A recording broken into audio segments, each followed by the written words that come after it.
નમસ્કાર મિત્રો, સ્વાગત છે તમારું એક નવા વિડીયોની અંદર. તો ખેડૂત ભાઈઓ માટે એક સારી અને એવી કમાણી વાળી વસ્તુ લઈને આવ્યો છું કે આ ફૂલની તમે ખેતી કરો 60 દિવસની અંદર 3 લાખ રૂપિયાની કમાણી થઈ શકે છે. તો વિડીયોની અંદર જોડાયા રહેજો. વિડીયો પસંદ આવે તો એક લાઈક કરી અને જો ચેનલમાં નવા હોય તો સબસ્ક્રાઈબ કરવા વિનંતી છે. જો તમારી પાસે ફક્ત 1 વીઘો જમીન છે અને કંઈક નવું કરવા માંગો છો તો ડિસેમ્બર મહિનાના લીલી ફૂલની ખેતી કરી લો. ફક્ત 60 દિવસમાં 5 લાખ સુધીની માલ વેચી અને દેશો અને જેનાથી 3 લાખ સુધીનો નફો મેળવી શકો છો મિત્રો.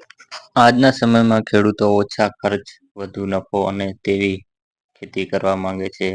પરંપરાગત પાકની સરખામણી વિદેશી ફૂલોની ખેતી ખેડૂતોને ઓછા સમયે વધુ લાભ આપે છે અને તમે આવા જ એક લીલા ફૂલની ડિસેમ્બર મહિનામાં ખેતી કરીને લાખો રૂપિયાની કમાણી કરી શકો છો.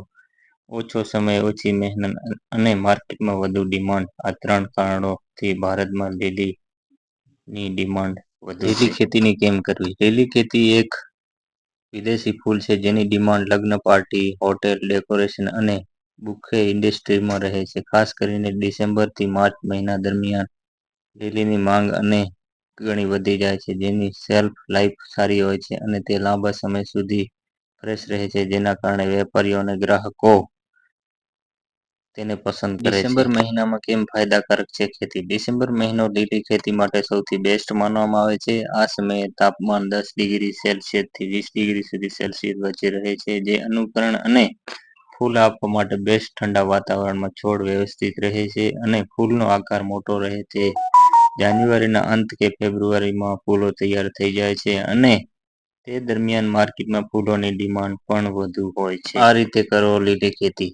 સામાન્ય રેતાળ અને લોમ માટીમાં લીલીનું ઉત્પાદન સારું થાય છે. ખેતરોમાં પાણીનો નિકાલ હોવો જરૂરી છે જેથી પાણી ભરાઈ ન રહે. લીલી ખેતીની બલ્બોથી થાય છે. 1 વીઘા જમીનમાં લગભગ 35 થી 40 હજાર બલ્બ લગાવવા પડે છે. બલ્બોને 10 થી 20 સેમી ઊંડે અને 15 થી 20 સેમીના અંતરે લગાવવામાં આવે છે. રોપણી બાદ હળવી સિંચાઈ પણ કરવી પડે છે. ખાતર અને સિંચાઈ. લીલીના છોડને જૈવિક ખાતર અને સંતુલિત રાસાયણિક ખાતરની જરૂરિયાત રહે છે. શરૂઆતના સમયગાળામાં ડીએપી અને બાદમાં પોટાશનું પ્રમાણ વધારવામાં આવે છે, જેનાથી ફૂલની ક્વોલિટી સારી રહે છે. ઠંડી દરમિયાન સિંચાઈ ઓછી કરવાની રહે છે. માટી હળવી ભેજવાળી રાખો, તેમાં પાણી ન ભરાય તેવું પણ ધ્યાન રાખો. મિત્રો, આમાં ખર્ચ અને નફો કેટલો થાય છે? ડિસેમ્બરમાં લીલી રોપ્યા બાદ 22 થી 60 દિવસમાં લીલીના ફૂલ સંપૂર્ણ રીતે તૈયાર થઈ જાય છે. કટિંગ માટે ભીમકાય, ચમકદાર અને સુગંધિત ફૂલ મળે છે, જેને સરળતાથી માર્કેટમાં વેચી શકાય છે. લીલીની ખેતી 1 વીઘામાં કરવાથી 1 થી 1.5 લાખ રૂપિયાની કમાણી કરી શકાય છે, જેમાં 35 થી 40 હજાર ફૂલ સરળતાથી મળી રહે છે મિત્રો. તો મિત્રો, સબસ્ક્રાઈબ કરજો ચેનલને. લીલીનું એક ફૂલ હોલસેલમાં 20 રૂપિયા અને કોઈ ફૂલની દુકાન પર 100 રૂપિયા સુધીમાં મળે છે. સિઝન અનુસાર તેનો ભાવ વધે છે. આ ફૂલોની ખેતી કુલ ઇન્કમ 4 થી 8 લાખ રૂપિયા સુધીની થાય છે. આમ ખેડૂતને નેટ પ્રોફિટ લગભગ 3 થી 6 લાખ રૂપિયા સુધીનું થાય છે મિત્રો. તો તમે અંદાજ લગાવી શકો છો મિત્રો. જો તમને આ ખેતીમાં ઇન્ટરેસ્ટ હોય તો તમે આ ખેતી, જમીન તમારી પાસે ઓછી હોય તો આ ખેતી કરી શકો છો. અને આવા જ વિડીયો